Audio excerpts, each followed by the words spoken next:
Women who never receive their autism diagnosis but hide it well often display these 5 specific behaviors. Welcome, I'm Danielle, and if you like this kind of content, please like, subscribe, join our little family. So, women who never get their autism diagnosis, they smile, they laugh, they work hard, and they appear to be living their best life.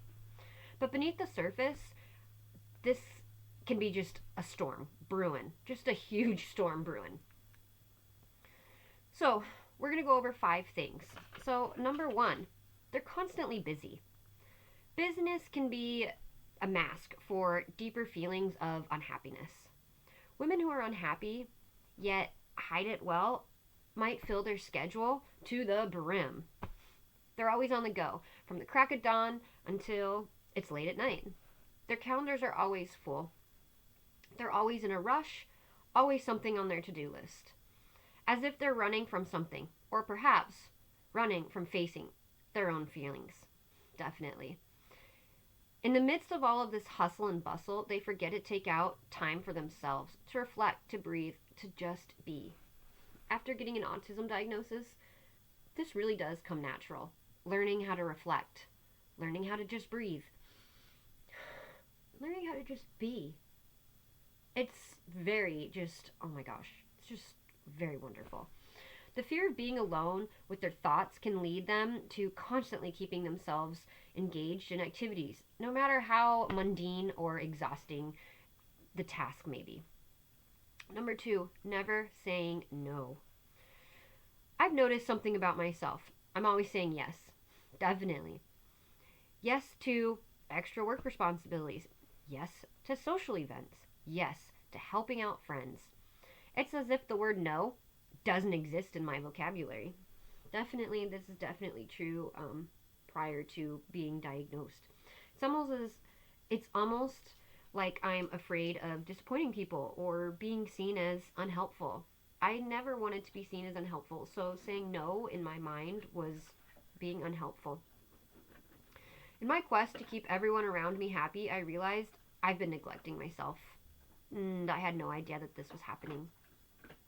My constant need to please others, to be yes woman, seems to stem from a deep sense of unhappiness within me that I often try to ignore. Despite my jam-packed schedule and constant engagement with people and tasks, there is an underlying feeling of emptiness. There just always was. It didn't matter how hard you try to jam-pack your schedule or just, it doesn't work. While it feels good to be needed and appreciated, constantly saying yes can be a sign of hidden unhappiness. It's about time we learn the power of saying no without feeling guilty about it. Definitely. Number 3, perfectionism is a cover-up.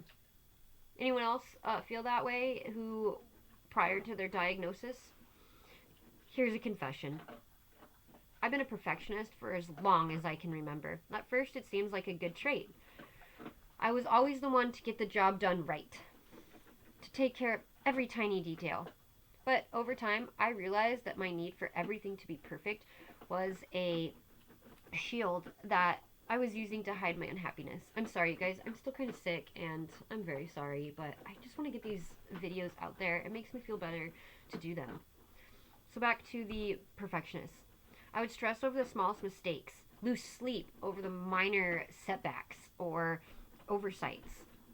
In my pursuit for perfection, I was constantly setting myself up for disappointment and sadness because, let's face it, nobody's perfect and neither is life. That's definitely, oh yeah, just accept that and life will just go so much smoother. And each time something didn't go as planned, it would add to the unhappiness that I was trying so hard to conceal. My perfectionism wasn't about striving for the best. It was about avoiding the feelings of not being good enough. Number 4, laughter hides 1,000 tears. We all love a good laugh. It's the best medication, they say. But did you know laughter can also be used as a defense mechanism, especially if you are undiagnosed autistic? Women who are unhappy in life but are good at camouflaging it often use humor to hide their true feelings. This wasn't so much for me because I really don't understand humor, but there are a lot of people on the spectrum who do, and they use this as a coping mechanism. I've seen it happen way too many times. The life of the party, always cracking jokes, always wearing a wide smile, but deep down, she's hurting. Oh, yeah. Laughter can be a way to keep people at arm's length, to avoid serious conversations that might force them to confront their feelings of unhappiness. It's a clever disguise, really. It really is. But again, it's just a disguise. Number 5, never truly present. Sorry, hold on. I'm never truly present. In conversations, in moments in life. I'm physically there, but my mind is just elsewhere. I can be in a room filled with laughter and conversation, surrounded by people I love, and yet feel completely disconnected. If anybody else is out there, you're not alone who feels like this. Stay tuned. And if you guys like this, please like, subscribe, and also be kind to everybody everywhere, especially down in the comment section. This is a safe zone for conversations, healthy topics, and I'm not going to put up with any disrespect from anybody. So let's get back to the never truly present. It's as if I'm watching my life unfold from a distance, like a spectator rather than a participant. That's just, I've never related to like a saying so much before. It's a sign of deep emotional turmoil, of hidden unhappiness. It really is. So what are some final thoughts? If you see yourself in these signs, know that you are not alone. Many women hide their unhappiness behind masks of perfection, busyness, or constant laughter. But it's important to remember that it's okay not to be okay. Your feelings are valid, and it's okay to let them out. It's okay to take off the mask and to be honest about your struggles. It doesn't make you weak, it makes you human. Acknowledging your unhappiness is the first step towards healing. Once you accept this, you can start taking steps to improve your situation.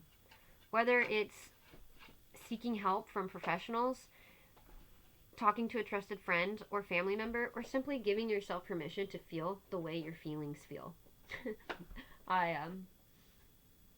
Those are the words I chose for that sentence.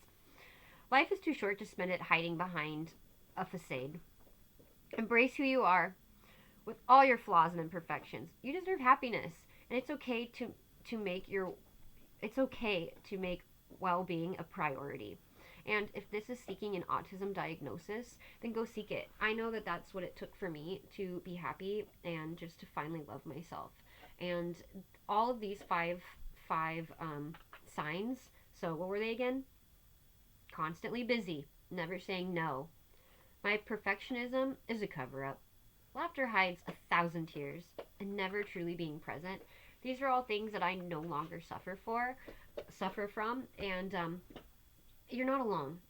Seek out that diagnosis. Like, subscribe, comment. Talk to you everybody later.